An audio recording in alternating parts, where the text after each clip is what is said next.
15 seconds, 10 seconds, 5 seconds. The foundation of national integration at the individual level will thus be securely laid if every citizen of India has a strong patriotic feeling and if he continually strives to serve his country.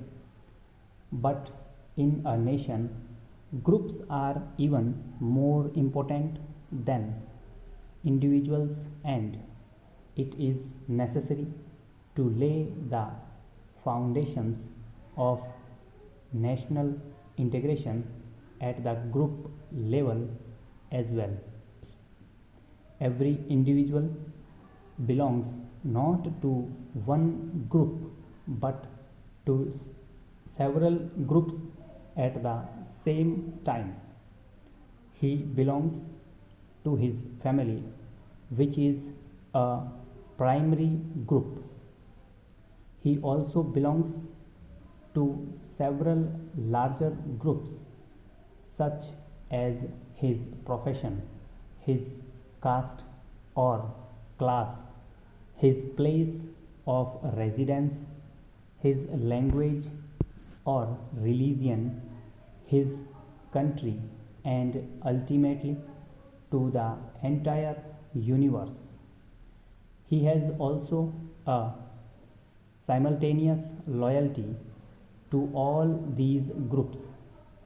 No problem arises so long as the interests of these different groups do not clash with one another, but very often their interests conflict, and then a method of reconciling them has to be evolved.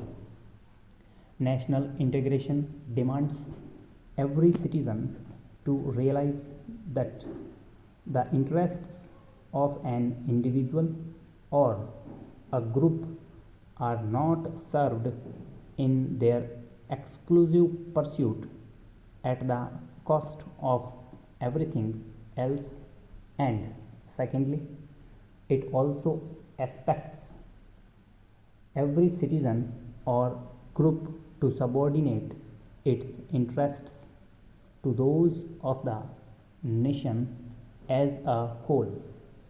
It is quite well known that a selfish pursuit of personal or group interests often proves to be counterproductive and socially harmful in the first instance, and in the long run it adversely affects those very individual or group purposes which it was expected to serve.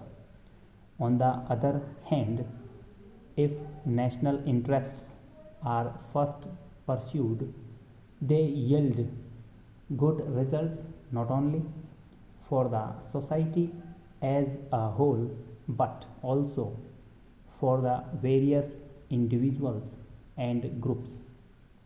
For instance, a ruthless competitive effort by every individual to secure food or a job for himself may not necessarily help him to get food or employment. It will certainly not solve the social problems of hunger or unemployment. But if all the citizens were to strive for abolition of hunger or unemployment in a concerted action, these social problems will easily be solved. In order to promote national integration. Therefore, we must educate each citizen to subordinate his personal to the imperatives of national development. It is unfortunate that there are several anti social forces which prevent the development of national integration. It is the responsibility of all of us to see that they are overcome. One important force is regionalism. While one understands a certain healthy pride in the region and a certain healthy interest in its development, one must oppose all those narrow regional loyalties where attempts are made to spread feelings of hostility against people of other regions or against the nation itself. One particularly deplores the rise of several in different parts of the country which often carry on virulent and violent campaigns against the people migrating from other regions. One can sympathize with the demand that the legitimate claims of the local people in regard to local employment should be given due consideration, but agitations in the name of the sons of the soil can hardly solve the problem of unemployment. It can be solved only when there is rapid economic growth.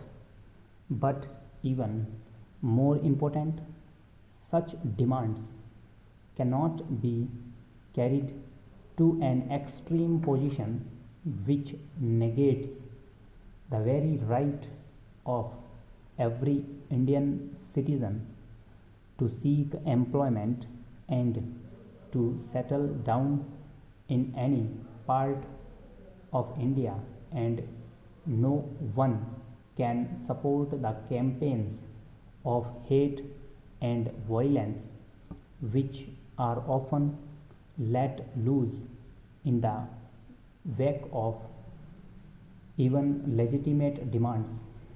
Another important disruptive force is linguism.